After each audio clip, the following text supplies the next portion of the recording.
All right, folks, back on the Bossman Show, a friend of the show, Radford Highlanders coach Darris Nichols with me on the Bossman Show, 10-4 on the year.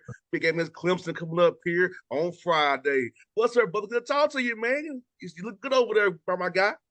I appreciate it, man. Not just staying busy, trying to keep these guys healthy.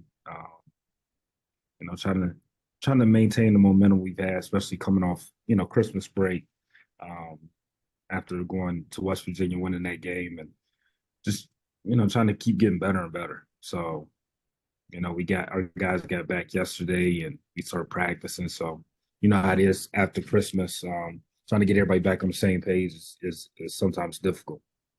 Yeah, no doubt. I know I was worried about some of the guys. Some come home and then they want to play against the guys at home, and they don't work out at all. So trying to give everybody back in shape so you can jump into this thing the right way because you got big games, Clemson, Big South right after that. So getting those Right. guys' bodies back in shape so they're not ready to play hard as they can. They've been doing all year long already.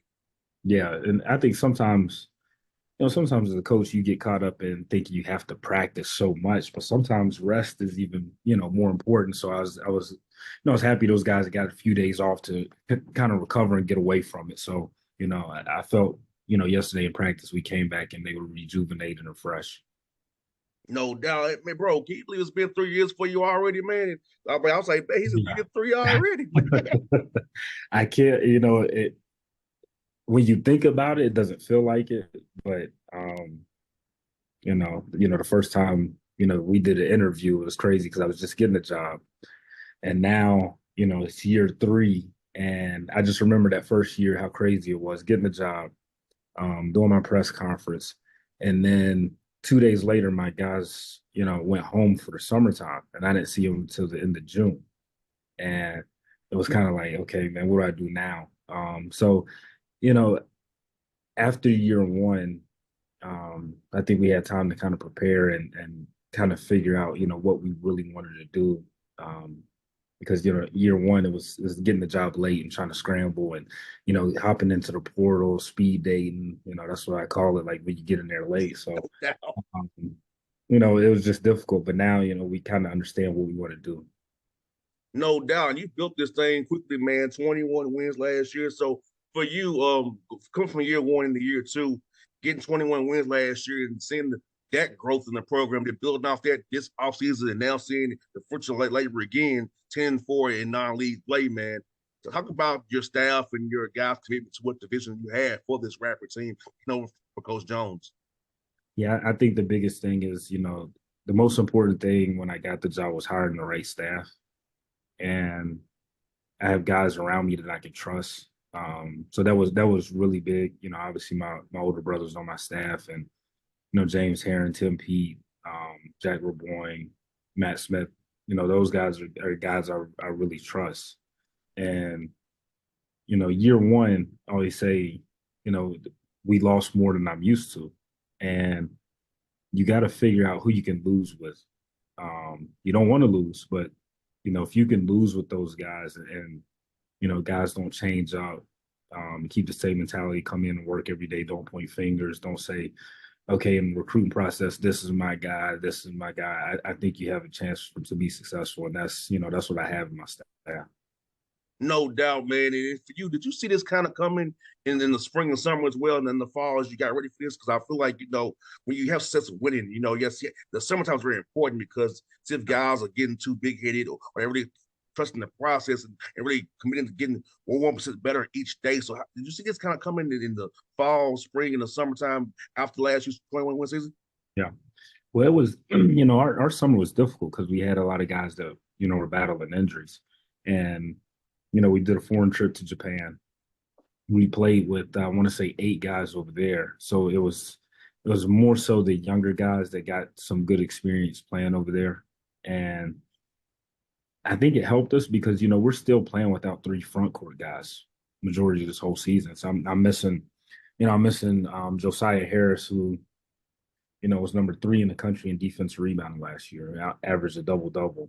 TJ Neesmith's been out most of the season, and Ibu Yamazaki hadn't played at all. So, we just had to figure it out.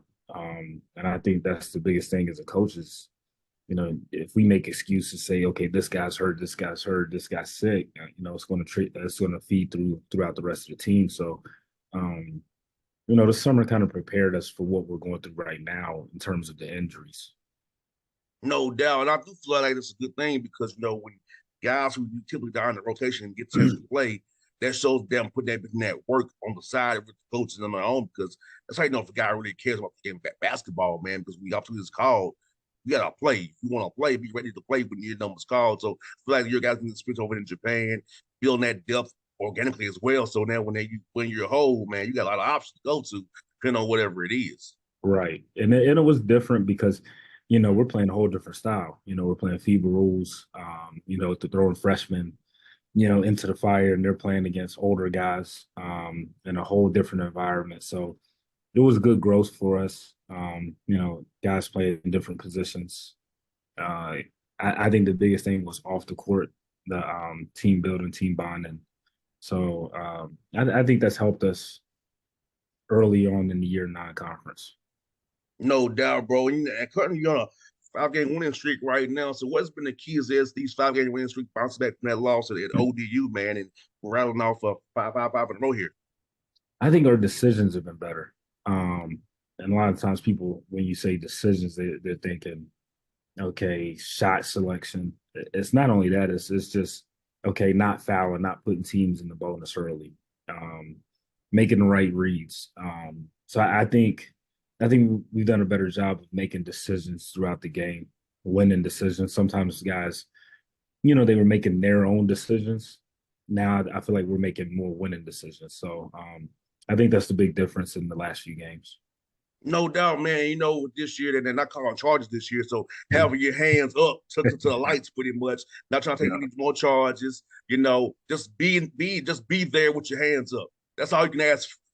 yeah, A charge call no more. That's also having that game for this with following your scouts. Those little small details and intangibles that people don't really understand, like we and I do. But following your scouting report, knowing if this guy's a left hand or he's a shooter or whatever he is he all right? Is he trying to get a floater? So really put this your scouts and really understanding what you're trying to tell them to do, was rotation wise, making your 45 cuts, icing stuff. We had to ice it, whatever the coverage is, just knowing what you got to do.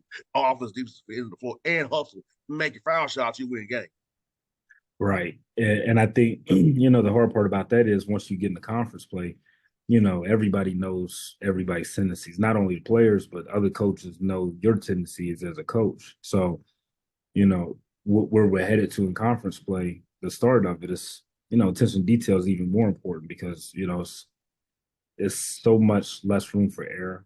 Um, and if you look at the end of the year in each league, the difference between like the first place and the fourth place team is maybe a game and a half, 2 games.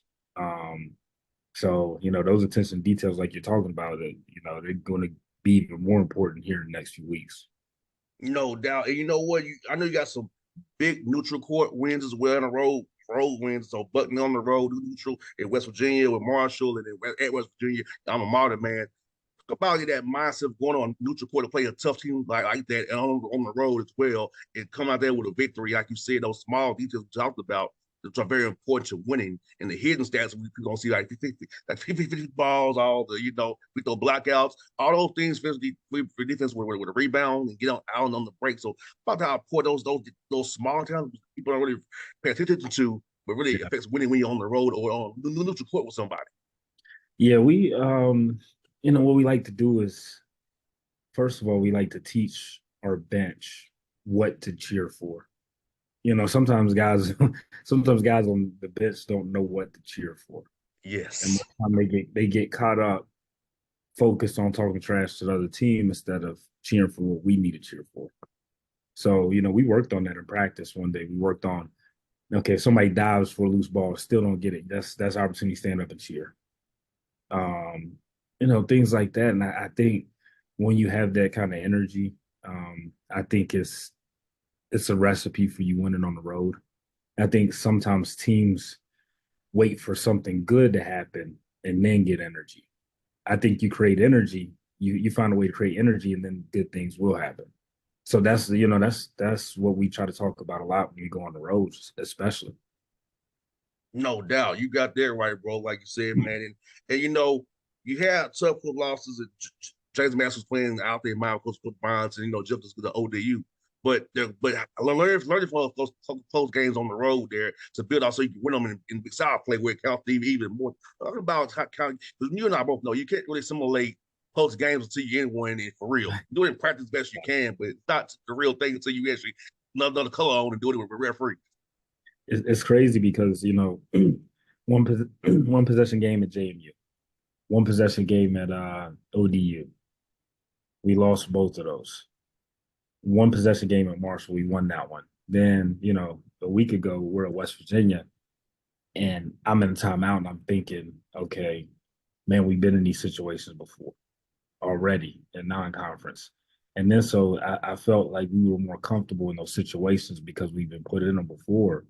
We've lost some in that situation, but we won some. Um, so I think hopefully that'll prepare us for what we can see in conference. Bro, how cool was it for you to go back to your alma mater and win that game, man? I know you get feel so good inside, man, knowing you went up there where you played that Mountaineer Country, Morgantown, and leave with that dub, man. I mean, it was special because that's one of the places that helped me grow as a person.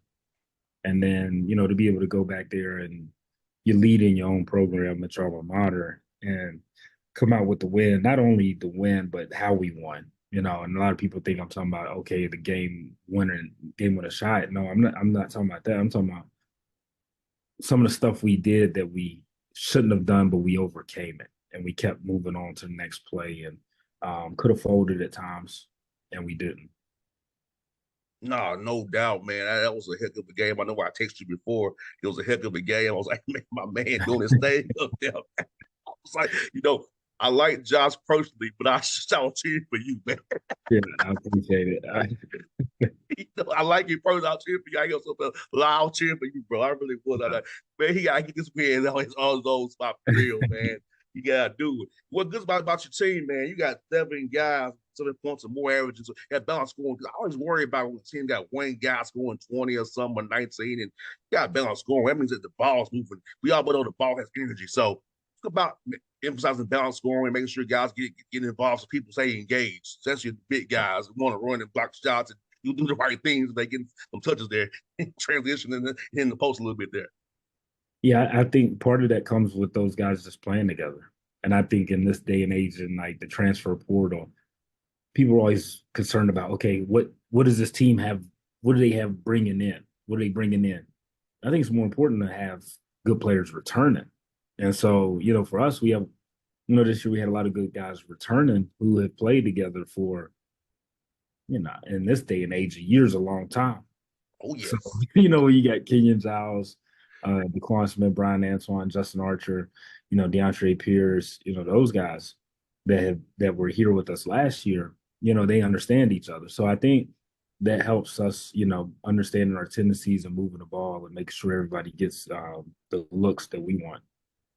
No doubt, man. You know what's good, man? I feel like, it's going to be a great year for you, man. You got some heck of talent on your roster. Let's talk about one guy from my pro for me, Kyle Burns and Marietta, management sports management. You want to be an agent, I guess. So talking about that young man from Marietta and come down here finding him, man. I mean, he's got an unbelievable story. I mean, last year he came in and was having a good summer working, got crazy positive energy. And then got sick and had to have emergency brain surgery. And, was in the hospital for a long time. He kept fighting, and he overcame it. And now, basically he's a freshman. He's a true freshman. So, what he would have went through last year, he's going through this year in terms of, understanding, okay, attention to details, scout and report defense, what's a good shot, what's not a good shot. But I think he's gonna be a really good player. He's big, he's versatile. I think his best days are ahead of him. And we went down to Atlanta and heard a lot about him. And coming from a program like Wheeler, he's used to winning. So we like to recruit winning programs. So We saw him there, played well with other good players, and we thought he was a good fit for us. No doubt, man. I saw you working over there at Lakeport, man. You can go get you a guy from Atlanta for sure, man. You working it good, brother. You and your brother, man. So I saw it firsthand, man, and he can get it in. So tell me about this, man. You got a trip to Clemson and played Brad Burnell and those guys, man, on here on Friday. Tell me about what you seen from guys on film and before it's that challenge matchup for you guys, man. Man, they're super talented. They can shoot it, they can pass it, they play well together. This is, in my opinion, just from film, this is the best team we're going to play so far. And we've been through it in terms of our non-conference opponents, and I think they're really good. PJ Hall, I've known him since he was in high school. I recruited him in Florida. He's a handful. We scheduled a game. We was hoping he went to the NBA. He ended up coming back. So, but they're a good team. Coach Burnell's done a really good job with this team. I got a lot of respect for him and what he's done at that program. So, it's gonna be a tough battle, especially coming after Christmas. And also your comments, man. Five of you guys in the Big South over 500, man. You put out there and played some tough non-league games. What's about that, man, for your league, man? Seeing representing you all getting big wins out there, up and down the conference, man, and seeing what you all got to go that gauntlet coming here in January, brother.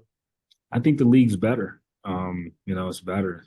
The coaches, have done a really good job of, accumulating talent and putting it together. Um, I want to say out of 33 conferences, the Big South is 17th right now this year. Um, so, we have really good teams, we have really good coaches, so it's going to be a competitive conference. Brother, I hope we're talking again in March, man. You're getting there, going to the big dance, man. We're gonna claim it there for you, my brother. Hopefully, we're talking in March about that for you. Go to the get go with Sunday, man. So I'm cheering for you. He's always my brother. Good to see you late point. Like I told you, man, we're gonna do this again real soon. And I'm glad to have back on the show, my guy. I appreciate you having me, man. It's good to see you. Yes, sir, brother. Happy New Year to you, my guy. Yep, you too. All right, brother. See you, man. All right, we'll see you.